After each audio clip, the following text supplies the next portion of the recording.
Kota Saint Petersburg yang berpenduduk 300.000 jiwa ini tidak seramai dengan beberapa kota besar di Amerika. Selain bangunannya yang tertata rapi dan bersih, kota ini juga menjadi tujuan para wisatawan lokal maupun mancanegara. Menunggu matahari terbenam sambil menikmati kota dengan berjalan kaki serta berinteraksi dengan sekumpulan burung-burung menjadi momen yang ditunggu. Nah, saudara, sekarang saya ada di kota Saint Petersburg, Florida. Kotanya sangat menarik dan bersih, kira-kira begitu. Ini kota yang bisa dikatakan di sebuah pulau di Amerika, masuk di wilayah Florida.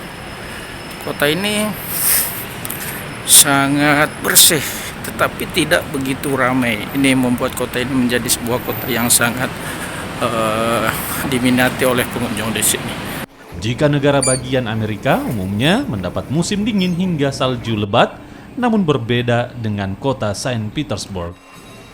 Kota ini tidak mengenal musim dingin atau salju, hingga dijuluki kota matahari karena cuacanya yang selalu cerah dan relatif panas. Penataan kota yang bagus dan rapi serta pengelolaan parkir di tengah kota yang wajib bayar dengan menggunakan uang elektronik menjadi ciri khasnya. Selain itu, kehadiran beberapa museum seni, diantaranya Dalai Museum dan Museum of Fine Arts, menjadi daya tarik tersendiri bagi wisatawan. Safri Sitepu, Kompas TV, Florida, Amerika Serikat.